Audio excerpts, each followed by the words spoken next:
بسم اللہ الرحمن الرحیم نحمده ونصلی علی رسوله الکریم اما بعد قال اللہ تبارک وتعالی فی القرآن المجید والفرقان الحمید اعوذ باللہ من الشیطان الرجیم بسم اللہ الرحمن الرحیم ووصى بها إبراهيم بنيه ويعقوب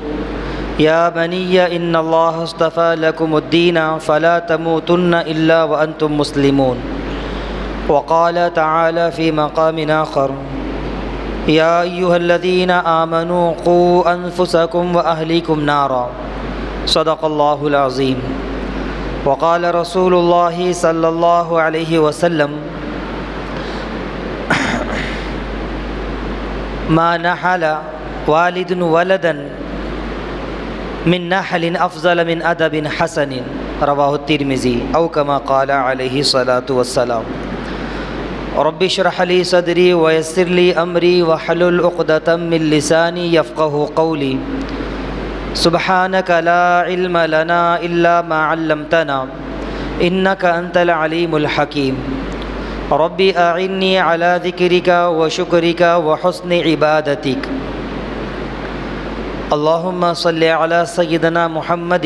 فی اول کلامنا اللہم صلی علی سیدنا محمد فی اوسط کلامنا اللہم صلی علی سیدنا محمد فی آخر کلامنا۔ بزرگان محترم، حاضرین مجلس، اللہ تبارک و تعالی نے قرآن مجید میں جن اولو العزم پیغمبروں کا تذکرہ فرمایا ہے ان میں ایک شخصیت حضرت یعقوب علیہ السلام بھی ہے۔ حضرت یعقوب علیہ السلام ایسے نبی ہے کہ جن کا پورا خانوادہ انبیاء و رسول سے بھرا ہوا ہے۔ والد بھی نبی، دادا بھی نبی، چچا بھی نبی، بیٹا بھی نبی اور خود بھی نبی، تو ان کا پورا خانوادہ انبیاء و رسول سے بھرا ہوا ہے۔ قرآن مجید میں جہاں ان کا ذکر تقریباً 16 مرتبہ آیا ہے، وہیں ان کے چچا کا ذکر بھی ہے۔ ان کے والد حضرت یعقوب علیہ السلام کے والد حضرت اسحاق کا ایک نام اسرائیل بھی تھا، ایک نام ان کا اسرائیل بھی ہے، اور بنی اسرائیل انہی کی اولاد ہے۔ بنی اسرائیل جن یہودی کہتے ہیں، بنی اسرائیل حضرت اسحاق علیہ السلام ہی کی اولاد ہے۔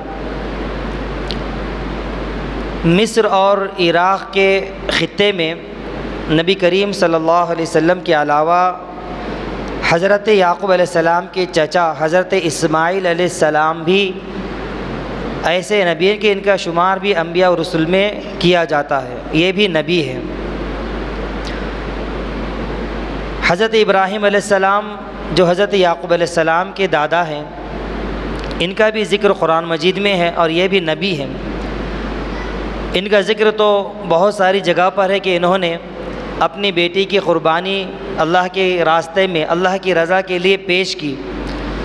اور جو سلسلہ آج تک چلا آ رہا ہے انہی کی یادگار ہے۔ جو ہماری بقرعید ہوتی ہے، قربانی کی عید ہم جو مناتے ہیں، انہی کی یاد میں ہم مناتے ہیں۔ حضرت یعقوب علیہ السلام کے بیٹے حضرت یوسف علیہ السلام، وہ بھی نبی، ان کا بھی ذکر اللہ تعالیٰ نے قرآن مجید میں احسن القصص سے کیا ہے کہ سب سے بہترین قصوں میں سب سے بہترین قصہ حضرت یوسف علیہ السلام کا۔ ان کے نام سے مکمل ایک صورت اللہ تعالیٰ نے نازل فرما دی۔ تو معلوم ہوا کہ حضرت یعقوب علیہ السلام کا خانوادہ پورا انبیاء اور رسول سے بھرا ہوا ہے۔ بیٹا بھی نبی، والد بھی، دادا بھی، چچا بھی اور خود بھی سب نبی ہیں۔ تو اس سے اندازہ لگایا جا سکتا ہے کہ ان کے گھرانہ کتنا متقی ہوگا، کتنا دیندار گھرانہ ہوگا، کتنا خشیت الہی سے بھرا ہوا ہوگا۔ دینداری ان کے خاندان پر اور ان کے خاندان کے احوال پر سایہ فگن کی ہوئی ہوگی۔ اس سے ہم اندازہ لگا سکتے ہیں کہ سب نبی ہے، اور متقی پرہیزگار ہے، خوف الہ خوف خدا کوٹ کوٹ کر بھرا ہوا ہے، اللہ کے برگزیدہ بندے ہیں۔ اس کے باوجود بھی حضرت یعقوب علیہ السلام اپنی اولاد کو آخری وقت میں کیا پوچھتے ہیں؟ ما تعبدون من بعدی، کیا پوچھ رہے ہیں کہ میرے مرنے کے بعد تم کس کی عبادت کرو گے؟ کہ میرے مرنے کے بعد تم کہیں مرتد تو نہیں ہو جاؤ گے؟ میرے مرنے کے بعد تم ایک اللہ کی عبادت تو نہیں چھوڑ دو گے؟ میرے مرنے کے بعد کیا تم بتوں کی عبادت میں لگ جاؤ گے؟ یہ سوال کر رہے ہیں حضرت یعقوب علیہ السلام اپنی اولاد سے، ما تعبدون من بعدی، کہ میرے مرنے کے بعد تم کس کی عبادت کرو گے؟ ان کی اولاد بھی نبی کی اولاد ہے، فرما بردار ہے، اطاعت گزار ہے، خشیت الہی ان کے اندر بھی کوٹ کوٹ کر بھرا ہوا ہے، خوف خدا سے لبریز ہے، اطاعت و فرما برداری کے اعلیٰ معیار پر فائز ہیں۔ کیا جواب دیتے ہیں؟ قالوا نعبد الہک و الہ آبائک ابراہیم و اسماعیل و اسحاق الہ واحدا ونحن لہ مسلمون، کہ ہم تو انہی کی عبادت کریں گے جس کی آپ عبادت کرتے ہیں، جس کی آپ کے والد آپ کے دادا پر دادا عبادت کرتے آتے ہیں، یعنی ایک اللہ کی عبادت جو آپ کرتے آئے ہیں ہم بھی انہی کی عبادت کریں گے، ہم شرک نہیں کریں گے، کفر نہیں کریں گے، ایک اللہ کے سوا کسی اور کی عبادت نہیں کریں گے۔ وَنَحْنُ لَهُ مُسْلِمُونَ، ہم تو اللہ کے ہی فرما بردار ہیں اور ہم اللہ کی ہی اطاعت عبادت کریں گے۔ انبیاء کا گھرانہ ہے، سارے نبی موجود ہیں، دادا چاچا بیٹا خود سب نبی ہے، اور یہ سوال یہ فکر ہے، دامنگیر ہے کہ کہیں مرنے کے بعد میری اولاد بے دین نہ ہو جائے، کہیں میری اولاد بد دین نہ ہو جائے، بد عقیدہ نہ ہو جائے، دین سے دوری اختیار نہ کر لے، اس کی فکر آخری عمر میں بھی ہے نبیوں کو۔ اس سے ہم اندازہ لگا سکتے ہیں، اور سوچنے کا غور فکر کرنے کا مقام ہے ہمارے لیے، عبرت کا مقام ہے ہمارے لیے کہ ہم اپنی اولادوں کی فکر بھی اس طرح کریں، اپنے آپ کی بھی فکر کرنا ہے، اپنے ساتھ اپنے اہل و عیال کی، اپنے ماتحتوں کی، اپنے تئیں جن لوگوں کی پرورش ہوتی ہے ان سب کی فکریں ہم ہی کو کرنی ہے، کیونکہ اس کے تعلق سے قیامت میں جواب دینا ہوگا، سوال ہوگا آپ سے، کلکم راعٍ وکلکم مسئول عن رعیتہ، کہ ہر ایک سے اس کے ماتحتوں کے بارے میں سوال کیا جائے گا کہ تیرے ذمے فلاں لوگوں کے حقوق تھے، ذمہ داری تھی، کتنوں کے حقوق کتنوں کی ذمہ داری تو نے ادا کی۔ اس چیز کو سامنے رکھتے ہوئے اور انبیاء کرام علیہ الصلاۃ والسلام کی زندگی کو آئیڈیل اور نمونہ بناتے ہوئے اس طرز کے مطابق اس انداز میں ہمیں بھی اپنے آپ کی تربیت کرنے کی ضرورت ہے، اور ہمیں بھی اپنی نئی نسل کی دینی بیداری کے تعلق سے فکر کرنے کی ضرورت ہے کہ کس طرح ہماری آنے والی نسلیں بھی دین سے وابستہ رہیں، دین سے جڑے رہیں، اس الحاد کے دور میں فتنوں کے دور میں بے دین نہ ہو جائیں، بدعقیدہ نہ ہو جائیں، گمراہ نہ ہو جائیں، مرتد نہ ہو جائیں، اس کی فکر ہمیں کرنی ہے، اور یہ بہت بڑی چیز ہے، اہم کام ہے، ایمان کا تقاضا ہے۔ ایک حقیقت یہ بھی ہے کہ مغربی ممالک جتنے بھی ہیں وہ سارے ملک مذہب سے ان کا تعلق ٹوٹ گیا ہے، وہ اپنے طور سے زندگی گزار رہے ہیں، من چاہی زندگی گزار رہے ہیں، بے حیائی والی، بد دین والی، بد عقیدے والی زندگی گزار رہے ہیں، اور اسی کو فیشن سمجھ رہے ہیں اور اسی میں کامیابی سمجھ رہے ہیں۔ لیکن ان مغربی ممالک میں، ان مغربی ملکوں میں الحمدللہ آج بھی مسلمان ایسے ہیں جو اپنے ایمان پر قائم ہیں، اپنے عقیدے کی مضبوطی کے ساتھ، اپنے ایمان کی مضبوطی کے ساتھ قائم ہیں، نمازوں کی پابندی کے ساتھ، پردے کے اہتمام کے ساتھ، عورتیں برقع پوش خواتین اس بے حیائی والے ماحول میں، اس بے دینی والے ماحول میں، اس اسلام مخالف والے ماحول میں آج بھی اسلام کے ساتھ، ایمان کے ساتھ پرورش کر رہے ہیں، زندگی گزار رہے ہیں۔ کیسے ان کا اتنا ایمان مضبوط ہو گیا کہ شراب خانوں کے درمیان کلموں کے درمیان، بے حیائی کے درمیان، بے دینی کے درمیان، بدعقیدگی کے درمیان، لا مذہبیت کے درمیان وہ ایک مذہب پر قائم ہے، ایک دین پر قائم ہے، ایمان پر قائم ہے، اسلام پر قائم ہے۔ وجہ کیا ہے؟ وجہ ہے بہت سارے اس کے اسباب ہو سکتے ہیں۔ ایک سبب تو یہ ہو سکتا ہے کہ ان کا گھریلو ماحول دیندار ہے، ان کا گھر کا ماحول دینداری والا ماحول ہے، لیکن وہ ماحول بھی کسی ماحول سے وابستہ ہو کر ہی اپنے دینداری پر قائم رہ سکتا ہے، تو یہ سبب اتنا بڑا سبب نہیں ہے ان کے دینداری پر قائم رہنے کا۔ ایک سبب یہ بھی ہو سکتا ہے کہ جماعتوں سے، تحریکوں سے ان کا وابستہ تعلق ہو، وابستگی ہو، خصوصاً حضرت مولانا الیاس صاحب رحمۃ اللہ علیہ کی جو تحریک ہے جماعت دعوت التبلیغ، اس سے بھی وابستہ وہ لوگ ہوں مغربی ممالک میں، جس کی وجہ سے وہ آج اپنے دین پر، ایمان پر قائم ہے۔ جس طرح ایک ایمان والے سے مطالبہ کیا جاتا ہے قرآن و حدیث کی روشنی میں، اسی کے مطابق وہ اس اسلام مخالف ماحول میں زندگی گزار رہے ہیں، ایمان کے مطابق، اسلام کے مطابق، شریعت کے مطابق۔ اور ایک سبب یہ بھی ہو سکتا ہے کہ علماء سے، مشائخ سے، خانقاہوں سے، اللہ والوں سے ان کا تعلق مضبوط ہو، جس کی وجہ سے وہ اپنے ایمان پر، دین پر، شریعت پر بالکل ویسے ہی قائم ہے جس طرح ایک مسلمان سے اللہ تعالیٰ اور اس کے رسول کا مطالبہ ہے۔ لیکن ان سارے اسباب میں ایک امتیازی سبب جو سمجھ میں آیا ہے اور جو تمام ہی دنیا والوں اور مشائخ اور علماء کرام کا متفقہ فیصلہ ہے کہ یہ سبب سب سے اہم کردار جو ادا کیا ہے وہ مکاتب کے نظام نے ادا کیا ہے۔ وہ کردار جو اسلام کو، ایک مسلمان کو اسلام پر قائم کیے ہوئے ہے، ایک مسلمان کو ایمان پر قائم کیے ہوئے ہے، ایک مسلمان کا عقیدہ، ایمان مضبوط اپنی جگہ پر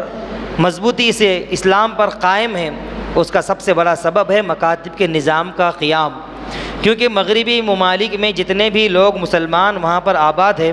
ان میں اکثریت گجراتی مسلمانوں کی ہے، اور گجرات ریاست میں گاؤں گاؤں میں یہ ماحول ہے کہ مکتب کا نظام بہت زیادہ منظم طریقے سے، مؤثر طریقے سے وہاں پر نظام کو چلایا جاتا ہے کہ عصری تعلیم حاصل کرنے والے طلباء ان پر یہ لازم ہے کہ وہ اپنے دنیاوی تعلیم کے ساتھ، عصری تعلیم کے ساتھ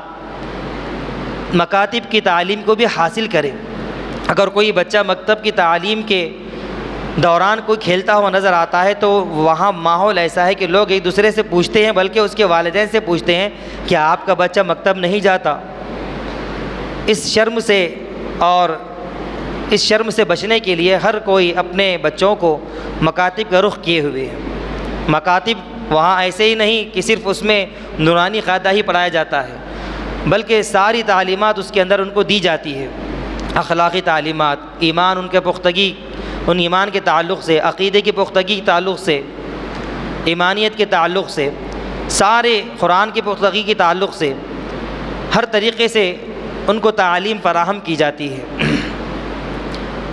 تو گجراتیوں کا یہ ماحول ہے کہ دنیا میں جہاں بھی تجارت کی غرض سے جاتے ہیں، ساتھ میں اپنے مکاتب کے نظام کو بھی ساتھ لے جاتے ہیں۔ جہاں بھی وہ زندگی گزارتے ہیں، اگرچہ کہ وہ اسلام مخالف ماحول میں بھی زندگی گزار رہے ہوں گے، ان کا یہ مجموعی طور سے اور ایک عام معمول یہ ہے کہ ہر بچے کو اپنے مکتب کی تعلیم ضرور دلاتے ہیں۔ اس کا فائدہ ان کو یہ ہوا کہ ان کی نئی نسل، آنے والی نیو جنریشن ساری کی ساری اسلام پر قائم دائم ہے، عقیدے ان کے پختہ ہے۔ کوئی گمراہ شخص، کوئی فتنہ ان کو گمراہ نہیں کر سکتا، کوئی کافر، کوئی مشرک، کوئی یہودی بھی ان کو مرتد نہیں بنا سکتا، کیونکہ ان کا ایمان پختہ ہے مکاتب کے ذریعے۔ مکاتب کے ذریعے ان پر وہ محنت کی گئی، ان کو بتلایا گیا کہ اللہ ایک ہے، توحید کی پختگی ان کے اندر ڈالی گئی، رسالت کی پختگی ان کے ڈالی گئی کہ تمام انبیاء پر ایمان لانا ضروری ہے، اور آخری نبی ہمارے حضرت محمد مصطفیٰ صلی اللہ علیہ وسلم ہے کہ ان کے بعد کوئی نبی اور نہیں آئے گا، یا آخری نبی ہے، یا آخری امت ہے۔ قیامت کے سارے احوال کا تذکرہ، اسلام کی تاریخ ان کو بتلائی گئی، انبیاء کرام کی سیرت ان کو بتلائی گئی، جس کی وجہ سے وہ آج اسلام مخالف ماحول میں بھی اپنے دین پر مضبوطی کے ساتھ قائم ہے۔ سب سے بڑی وجہ اس کی یہی ہے کہ مکاتب کا نظام ان کے درمیان مضبوطی سے قائم ہے اور اس کو وہ چلاتے بھی ہیں، اپنی اولادوں کو مکتب تک بھیجتے بھی ہیں۔ ہمارے ملک ہندوستان میں اگر ہم دیکھیں تو اس ملک میں طرح طرح سے مسلمانوں کے خلاف سازشیں کی جا رہی ہیں۔ یہ سازشیں فسطائی طاقتیں مختلف طریقے سے مسلمانوں کے خلاف روزانہ کچھ نہ کچھ سازش کرتی ہیں کہ مسلمانوں کے دلوں سے کس طرح اسلام کو اکھاڑ کر پھینک دیا جائے، کس طرح ان کے اندر اسلامیات کو نکال دیا جائے۔ وہ یہ نہیں کہتے کہ تم مسلمان نہ رہو، بلکہ وہ کہتے ہیں کہ تم مسلمان باقی رہو۔ عبداللہ عبد الرحمن تو رہے لیکن ان کے دل میں ایمان اور اسلام باقی نہ رہے، وہ مرتد ہو جائے، ارتداد کی لہر کے شکار ہو جائے، بے دین ہو جائے، بدعقیدہ ہو جائے، اسلام سے اور احکام اسلام سے دور دور تر ان کا واسطہ نہ رہیں، بس صرف نام کے مسلمان باقی رہ جائے۔ تو اس سازش کا شکار ہونے سے اپنی نئی نسل کو بچانے کے لیے ضرورت اس بات کی ہے کہ ہم اپنی اگلی نسلوں کے لیے، آنے والی نسلوں کے لیے مکاتب کا قیام عمل میں لائیں۔ اگر ہم اپنے محلے میں مکتب کا نظام مضبوط چلتا ہے تو اس کو اور مضبوط کریں، تقویت دیں، استحکام لائیں کہ معلمین کی ضرورت ہے تو اس کی معلمین کی ضرورتوں کو پورا کریں۔ مکاتب کی جو ضرورت ہوتی ہے، اکابرین کا یہاں تک کہنا ہے کہ اس زمانے میں مکاتب کے نظام کو چلانا فرض عین ہے، فرض عین، مدرسے سے زیادہ، کیونکہ مدارس میں سارے طلبہ، سارے بچے، مسلمان نسل ساری کی ساری نہیں آتی، بلکہ مسلم قوم کا 2% یا 1.5% مسلمان کا طبقہ وہاں پر پہنچتا ہے دین کا علم حاصل کرنے کے لیے، لیکن 98% اور 99% لوگ طلبہ، نئی نسل اسکولوں کے نظر ہے۔ اور اسکولوں میں کیا ماحول ہے؟ جہاں بے دینی سکھائی جا رہی ہے، جہاں ہماری مسلم نونہال نسل کو مورتی پوجا سکھائی جا رہی ہے، سوریہ نمسکار سکھایا جا رہا ہے، اور طرح طرح کی مورتیوں کے تعلق سے تاریخ ان کو یاد دلائی جا رہی ہے کہ کون سی مورتی اور کس مورتی کے کس طرح عبادت کی جاتی ہے، اور اس کی عبادت کا دن کیا ہے، لکشمی پوجا کیا ہے، دھن کس سے مانگا جاتا ہے، اولاد کس سے مانگی جاتی ہے، ساری مورتیوں کا علم۔ بلکہ ایک مسلمان کو مرتد بنانے کی، کافر بنانے کی پوری تعلیمی پالیسی منظم ہو چکی ہے، بلکہ نافذ بھی ہو چکی ہے بعض علاقوں میں۔ اب ایسے پرفتن ماحول میں اور ایسے ارتداد، کفر کے ماحول میں اپنی اولاد کو بچانا ہے تو ہمیں اپنے مکاتب کے نظام کو مضبوط کرنا ہوگا۔ کوئی بچہ ہمارے گھر کا، ہمارے محلے کا ایسا باقی نہ رہے کہ ہمارے محلے میں مکتب چلتا ہو اور بچہ وہاں نہ جاتا ہو، ایسا کوئی بچہ باقی نہ رہے۔ ہر ایک بچے کو مکتب تک پہنچائیں، ذمہ داری سے پہنچائیں، اپنی اولاد کو تو ضرور پہنچائیں۔ اگر آس پاس پڑوس میں، محلے میں کوئی بچے ایسے ہیں جو غربت کی وجہ سے یا والدین کی غربت کی وجہ سے مکتب میں وقت نہیں دے سکتے، کام پر جاتے ہیں، تو ہمارے پڑوسیوں کی اور محلے والوں کی یہ ذمہ داری ہے کہ وہ اپنے ذمہ داری سمجھ کر اور دین کا فرض سمجھ کر اور اپنے پر فرض سمجھ کر ان کے گھر کے اخراجات کو، خرچوں کو سنبھالیں اور ان کی نئی نسل کو مکاتب تک پہنچائیں، ان کو یہ تعلیم کے زیور سے آراستہ کرائیں، ان کے تعلیم کے زیور ان کو پہنچائیں کہ توحید کیا ہے، رسالت کیا ہے، آخرت کیا ہے، اللہ کی قدرت کیا ہے، اللہ کون ہے، نبی کون ہے، نبی کا پیغام کیا ہے، دین اسلام کیا ہے، شریعت کیا ہے۔ یہ ساری چیزیں سیکھنا اور اپنی عملی زندگی میں لانا ہر ایک کے لیے ضروری ہے۔ اللہ تعالیٰ نے قرآن مجید میں جہاں یہ آیت فرمائی وَوَصَّىٰ بِهَا إِبْرَاهِيمُ بَنِيهِ وَيَعْقُوبُ کہ ابراہیم علیہ السلام، یعقوب علیہ السلام اپنی اولادوں کے تعلق سے یہ فکر کرتے تھے مَا تَعْبُدُونَ مِن بَعْدِي کہ نبی خاندان میں سارے نبی ہیں، باپ بھی نبی، بیٹا بھی نبی، چاچا بھی نبی، دادا بھی نبی، متقی گھرانہ، دیندار گھرانہ، خشیت الہی سے لبریز گھرانہ، ان کی یہ فکریں ہیں مَا تَعْبُدُونَ مِن بَعْدِي کہ میرے بعد تم کس کی عبادت کرو گے، ان کی اتنی فکریں ہیں۔ تو ہماری بھی فکریں کس درجے کی ہونی چاہیے، ہم اپنے آپ کی بھی فکر کریں۔ قرآن مجید میں اللہ تعالیٰ نے اسی کو فرمایا قُوا أَنفُسَكُمْ وَأَهْلِيكُمْ نَارًا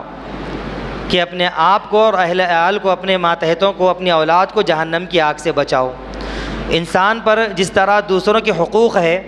اسی طرح خود اپنی ذات کے حق بھی اس پر لازم ہے۔ اپنے آل اولاد کا، اہل و عیال کا، اور اپنے ماتحت پرورش پانے والے ماتحتوں کا بھی اس پر حقوق ہے۔ وہ سارے حقوق کو ادا کرنا ایک مسلمان پر لازم ہے، فرض ہے، کیونکہ یہ ایسی ضرورتیں ہیں کہ ان ضرورتوں کا تعلق مادی ضرورتوں سے بھی اس کا تعلق ہے۔ حقوق یہ ایسے حقوق ہے اپنے ماتحتوں کے حقوق کہ ان حقوق کا تعلق مادی ضرورتوں سے بھی ہے، دنیاوی ضرورتوں سے ہے، اور دینی اور اخروی ضرورتوں سے بھی ان حقوق کا تعلق ہے۔ اور ظاہر ہے کہ دینی اور اخروی ضرورتوں کا تعلق اہم تعلق ہے اور اہم ضرورت ہے، یہ اہم ذمہ داری ہے دنیاوی اور مادی ضرورتوں کے مقابلے میں، کیونکہ دنیاوی اور مادی ضرورتوں کا مستقبل کا تعلق، ان کا جو فیوچر ہوتا ہے ایک چند سالوں کے لیے ہوتا ہے۔ خبر تک پہنچنے تک کے لیے دنیاوی تعلیم کا اور دنیاوی ضرورتوں کا مادی ضرورتوں کا تعلق ہوتا ہے، وابستہ ہوتا ہے۔ ان ضرورتوں کا تعلق صرف چند سالوں کے لیے ہوتا ہے، خبر تک پہنچنے کے لیے، لیکن دینی اور اخروی ضرورتوں کا تعلق ایسے مستقبل سے ہے جو کبھی ختم نہیں ہونے والا ہے۔ بے انتہا جو زمانہ ہے کہ ابد الآباد والی زندگی کی جو کبھی ختم نہیں ہوگی، بے انتہا زندگی سے جس کا تعلق ہے دینی اور اخروی ضرورتوں کا، ان حقوق کو ادا کرنا بدرجہ اولیٰ ایک مسلمان پر واجب ہے۔ اللہ تعالیٰ نے انہی حقوق کا ذکر کرتے ہوئے قرآن مجید میں فرمایا، یا ایھا الذین آمنوا قوا انفسکم واہلیکم نارا، اے ایمان والو اپنے آپ کو اور اپنے اہل و عیال کو جہنم کی آگ سے بچاؤ، جہنم کی آگ سے۔ اب جہنم کی آگ سے کیسے بچائیں گے؟ تو علماء مفسرین نے اس کے دو طریقے لکھے ہیں، ایمان سے اور عمل صالح سے۔ ایک تو ایمان پر ان پر محنت کی جائے، ایمان کے اندر عقیدہ بھی آ گیا ہو، اور دوسری چیز عمل صالح اس پر محنت کی جائے کہ اپنی اولاد کو ایمان ان کا مضبوط کیا جائے، عقیدہ ان کا مضبوط کیا جائے، اور اعمال پر ان کو جوڑا جائے، اعمال پر کھڑا کیا جائے، عمل صالح۔ ایمان کیا ہے؟ ایمان صرف کلمہ پڑھ لینے کا نام نہیں ہے، اقرار باللسان و تصدیق بالقلب، وہ عمل جو ہے ظاہر ہو اعضاء سے، یہ تین چیزیں وابستہ ہے۔ اگر کوئی بندہ صرف کلمہ پڑھ لے، اللہ کو ایک مان لے، لیکن وہ قرآن کی بہت سارے حکم کو نہیں مانتا، تو وہ مسلمان نہیں کہلائے گا، بلکہ وہ کفر کے راستے پر ہے۔ اگر کوئی بندہ کلمہ پڑھ لے، قرآن پر بھی ایمان رکھے، نبی کو نبی مانے، لیکن نبی کی بعض سنتوں کا انکار کر دے، وہ بھی کافر کہلائے گا، اسلام سے خارج کہلائے گا۔ اگر کوئی ایمان کا کلمہ پڑھ لے، اللہ کی توحید کا اقرار کر لے، نبی کو نبی مان لے، نبی کی سنتوں کو سنتیں مان لیں، لیکن نبی کے آخری نبی ہونے کا اقرار نہ کریں، بلکہ یہ گمان ہو کہ اور نعوذ باللہ کوئی نبی آئے گا، یہ عقیدہ اس کا ہو، تو وہ بھی ایمان نہیں بلکہ ایمان سے خارج ہوگا، کافر کہلائے گا۔ تو ایمان مضبوط کرنے کی ضرورت ہے، اور ایمان کو سیکھنے کی ضرورت ہے، ایمان کو جاننے کی ضرورت ہے۔ ایمان کیا ہے؟ عقیدہ کیا ہے؟ کہ اللہ کی توحید کا عقیدہ مضبوط ہو، نبی کے آخری نبی ہونے کا عقیدہ مضبوط ہو۔ اور یہ ساری چیزیں کہاں ملے گی؟ یقیناً مکاتب کے نظام میں ملے گی، مکاتب میں ملے گی۔ ہماری نونہال نسل جو دن بھر اسکولوں کی کالجوں کی نظر ہوتی ہے، ہم ان میں سے تھوڑا وقت نکالیں، اور ضرور نکالیں کہ دن کے 24 گھنٹے میں سے کھانے پینے سونے کے علاوہ، ان کی اسکول کی ٹائمنگ کے علاوہ، ہمارے بچوں کے لیے مکتب کی تعلیم کا نظم رکھیں کہ کس طرح ان کو دین کی تعلیم مل جائے، کس طرح ان کو توحید اور رسالت کا درس مل جائے، کس طرح قرآن و حدیث کی تعلیمات ان کی زندگی میں بھی آ جائے، اس کی فکر کرنی ہے۔ اور قوا انفسکم واہلیکم نعرہ بتا رہا تھا کہ جہنم کی آگ سے کس طرح بچایا جا سکتا ہے۔ ایک تو ہے ایمان کی پختگی کے ذریعے، دوسرا عمل صالح، نیک اعمال پر ان کو کھڑا کیا جائے۔ کوئی بھی عمل اس وقت تک عمل صالح نہیں ہو سکتا جب تک اس عمل میں 3 باتیں نہ پائی جاتی ہوں، جب تک اس میں 3 باتیں نہ پائی جاتی ہوں۔ ایک، جو بھی عمل ہم کر رہے ہیں دین کا، وہ عمل صالح بنانے کے لیے ضروری ہے کہ وہ حکم اللہ کا حکم ہو، اللہ کے حکم کے مطابق وہ عمل انجام دیا جائے۔ اور دوسری ضروری چیز اس کے اندر عمل صالح ہونے کے لیے، وہ عمل رسول اللہ صلی اللہ علیہ وسلم کے طریقے کے مطابق ہو، اور تیسری چیز اس عمل کے عمل صالح ہونے کے لیے ضروری ہے کہ اخلاص ہو، نام نمود نہ ہو، ریاکاری نہ ہو، دکھلاوا نہ ہو، بلکہ جو بھی عمل انجام دے، عمل صالح انجام دے تو اللہ کے لیے، اللہ کی خاطر، اللہ کی رضا کے لیے اخلاص اس کے اندر ہونا ضروری ہے۔ تو کسی بھی عمل کے عمل صالح ہونے کے لیے تین چیزیں ضروری ہے کہ حکم اللہ کا ہو، طریقہ رسول اللہ کا ہو، اور اس عمل کو انجام دیا جائے اخلاص کے ساتھ اللہ کی رضا کے لیے، تو وہ عمل صالح ہوگا۔ اور ان ساری چیزوں کی معلومات کا گھر بیٹھے مل جائے گی؟ بالکل نہیں، بلکہ ہمیں اپنی اولاد کو مکتب کی تعلیم سے جوڑنا ہوگا کہ ہم نے اپنی اولاد کو دین کی دنیاوی تعلیم کے لیے بہت فکر کر لی، صبح اٹھ جاتے ہیں، اس کا پورا اہتمام کرتے ہیں، تیار کرتے ہیں، لباس پہناتے ہیں، بیگ تیار کرتے ہیں، کھانا کھلاتے ہیں، ناشتہ بناتے ہیں اور کھلا کر بن کے بھی دیتے ہیں ٹفن۔ تو اتنے اہتمام کے ساتھ جس طرح ایک مادی ضرورت، دنیاوی تعلیم کی ضرورت کو پورا کرنے کے لیے ہم فکر مند ہوتے ہیں، اور اس سے زیادہ جو ضرورت ہے ہماری اخروی دنیا زندگی کے لیے، جس کا مستقبل ایسا ہے کہ کبھی ختم نہیں ہوگا۔ یہ دنیاوی تعلیم کا مستقبل چند سالوں کے لیے ہے، موت تک کے لیے ہے، لیکن اخروی تعلیم کا مستقبل اور اس کے حقوق کا مستقبل ایسی زندگی سے جو کبھی ختم نہیں ہونے والی ہے، تو ہمیں اس تعلق سے فکر کرنے کی ضرورت ہے۔ تو ایمان اور عمل صالح پر ہم اپنے آپ کو، اپنی اولادوں کو اس وقت ہی جوڑ سکتے ہیں جب تک ہم اپنے آپ کو اور اپنی اولادوں کو مکتب کے نظام سے نہ جوڑ لیں۔ اپنی اولادوں کو بھی مکتب سے جوڑیں۔ اگر مکتب کا انتظام اپنے علاقے میں نہیں ہے تو وہاں مکاتب کا قیام عمل میں لائے۔ اگر پہلے سے مکتب چلتا ہے اس کو مضبوط کریں، مستحکم کریں، اور اس کا تعلیمی معیار بڑھائیں، اس کی تمام تر ضرورتوں کو پورا کریں، اور ہر بچے کو مکتب تک پہنچائے، اور تعلیمی بالغان کا بھی نظم کریں۔ جس طرح بچوں کے لیے دینی تعلیم کی ضرورت ہے، اسی طرح بڑوں کے لیے بھی ضرورت ہے کہ وہ بھی قرآن کو سیکھے، قرآن کو سمجھے، حدیث کو سیکھے، اور شریعت کے مطابق، رسول اللہ صلی اللہ علیہ وسلم کے طریقوں کے مطابق اپنی زندگی گزارے۔ تجارت کرے تو رسول اللہ صلی اللہ علیہ وسلم کے فرمان کے مطابق تجارت کرے، حلال حرام کا طریقہ اس کو معلوم ہو جائے کہ کیا میرے لیے حلال ہے، کیا میرے لیے حرام ہے، کس چیز کو میں اختیار کروں گا تو میرے لیے جائز ہوگی اور کس چیز کو اختیار کروں گا تو ناجائز ہوگی۔ یہ ساری چیزوں کا علم حاصل کرنا ہر مرد، عورت، بالغ بچے اور ہر ایک بچے پر فرض ہے کہ دین کا علم، طلب العلم فریضۃ علی کل مسلم، حدیث مبارکہ ہے کہ دین کا علم حاصل کرنا ہر مسلمان مرد عورت پر فرض ہے۔ تو جس طرح بچوں کی تعلیم کا نظم کرنا ہے، تعلیم کی فکر کرنا ہے، اسی طرح بڑوں کی تعلیم کی بھی ہمیں فکر کرنا ہے، اپنے آپ کی فکر کرنا ہے کہ قوا انفسکم واہلیکم نارا، کہ ہم بھی جہنم کی آگ سے کس طرح بچ جائیں اور اپنی اولادوں کو بھی جہنم کی آگ سے کس طرح بچا لیں۔ مکاتب کا قیام عمل میں لائیں، اس کو مضبوط کریں، بچوں کو مکتب میں بھیجیں اور بار بار بھیجیں،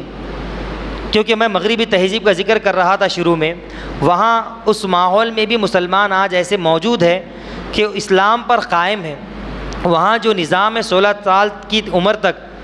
اسکول کی تعلیم، سرکاری تعلیم، نصاب حاصل کرنا ضروری ہے، تو اس وقت تک ہر مسلمان اپنے بچوں کو مکتب کی تعلیم سے جوڑے رکھتا ہے، جس کی وجہ سے آج وہاں مسلمان اسلام مخالف ماحول میں بھی داڑھی ٹوپی کے ساتھ زندگی گزار رہے ہیں، عورتیں برقع پوش ہو کر زندگی گزار رہی ہیں۔ اس بے حیائی والے ماحول کے ساتھ، بے دین والے ماحول میں بھی آج اسلام پر قائم رہتے ہوئے زندگی گزار رہے ہیں۔ سب یہ کیوں ہو رہا ہے؟ کیونکہ وہ لوگ بچپن سے مکتب کے ماحول سے جڑے تھے، اسلام کی تعلیم انہوں نے حاصل کی تھی، ان کو یہ معلوم ہے کہ شریعت میں اللہ نے قرآن و حدیث میں ہم کو کیا حکم دیا ہے، کس طرح زندگی گزارنی ہے، رسول اللہ صلی اللہ علیہ وسلم کے احکام کیا ہے۔ تو یہ ساری چیزیں سیکھنے کی ضرورت ہے۔ حضرت حسن بصری رحمۃ اللہ علیہ نے فرمایا کہ التعلم فی الصغر النقش فی الحجر، کہ بچپن میں تعلیم حاصل کرنا ایسا ہے گویا کہ پتھر کی لکیر، کہ پتھر پر جس طرح نقش و نگار کر دیا جاتا ہے، لکھ دیا جاتا ہے، وہ مضبوط اور پائیدار ہوتا ہے، اس کو مٹایا نہیں جا سکتا آسانی سے۔ تو جس طرح پتھر کا نقش و نگار اس پر لکھا ہوا مضبوط ہوتا ہے، اسی طرح بچپن کی تعلیم بھی مضبوط ہوتی ہے۔ اگر ہم اپنے نونہال نسلوں کو دین کی تعلیم سے آراستہ کریں گے، دین کی تعلیم انہیں دیں گے، ان مکتب کی تعلیم کا انتظام کریں گے، تو یہ نسل اگرچہ کہ کفر کے ماحول میں تعلیم حاصل کر رہی ہو، اسلام مخالف ماحول میں دنیاوی تعلیم حاصل کر رہی ہو، لیکن اس ماحول میں بھی وہ اپنے ایمان پر قائم رہیں گے، مضبوطی کے ساتھ، عقیدے کی پختگی کے ساتھ، اسلام پر پورے متشرع ہو کر، اسلامی وضاقتہ کے ساتھ اپنی زندگی گزاریں گے، کوئی مرتد نہیں ہوگا، کوئی اسلام پر اعتراض کرنے والا نہیں رہے گا۔ آج ہم دیکھتے ہیں کہ لڑکے لڑکیاں کالج کی نظر ہو کر، دنیاوی تعلیم کی نظر ہو کر، بے دینی کی نظر ہو کر، کفر اور ارتداد کی لہر میں آ کر ایمان سے ہاتھ دھو رہے ہیں۔ نوجوان نسل مرتد ہو رہی ہے، اور نوجوان جو مسلمان کہلاتی ہے وہ اسلام کے اعمال پر، اسلام کے احکام پر، شریعت کے حکموں پر اعتراض کر رہے ہیں۔ کیوں اعتراض کر رہے ہیں؟ کیونکہ بچپن سے ان کو دینی تعلیم نہیں دی گئی، ان کے ایمان کی پختگی نہیں کرائی گئی، ان کے عقیدوں کو مضبوط نہیں کیا گیا۔ تو ضرورت اس بات کی ہے کہ ہم اپنی اولاد کو جہنم کی آگ سے بچانا چاہتے ہیں، اور اس ارتداد کی لہر سے، اس کفر کی لہر سے، بے دینی کی لہر سے بچانا چاہتے ہیں، کہ جن کا منشا اور ارادہ یہ ہے کہ عبداللہ اور عبد الرحمن اور عائشہ اور صدیقہ اپنے نام کے ساتھ باقی رہے، لیکن اس کے اندر ایمان باقی نہ رہے، اسلام اس کے اندر باقی نہ رہے، احکام اسلام اس کے اندر باقی نہ رہے۔ اگر ہم اس ارتداد کی لہر سے اپنے آپ کو، اپنی اولاد کو بچانا چاہتے ہیں، تو ضرورت اس بات کی ہے کہ ہم اپنی اولاد کو دین کی تعلیم دیں۔ دنیاوی تعلیم سے منع نہیں کرتے، دنیاوی تعلیم آپ دو، ڈاکٹر بناؤ، انجینئر بناؤ، پروفیسر بناؤ، کلیکٹر بناؤ، جو بنانا چاہتے بناؤ، لیکن ایک مسلمان بھی بناؤ، ایک مسلمان بھی اس کو بنانا ضروری ہے۔ اگر کوئی بندہ مسلمان اسلام سے ہاتھ دھو رہا ہے ڈاکٹر بننے کی غرض سے، اگر کوئی مسلمان ایمان سے ہاتھ دھو رہا ہے انجینئر بننے کی غرض سے، تو اس کا انجینئر بننا، اس کا ڈاکٹر بننا، اس کا کلیکٹر بننا فرض نہیں، بلکہ ایمان کو بچانا، اسلام پر قائم رہنا فرض ہے۔ تو اس کی فکر کرنے کی ضرورت ہے۔ اللہ تعالیٰ سے دعا ہے کہ اللہ تعالیٰ ہمیں کہنے سننے سے زیادہ عمل کی توفیق عطا فرمائے۔ وآخر دعوانا الحمد للہ رب العالمین۔ جن حضرات نے سنت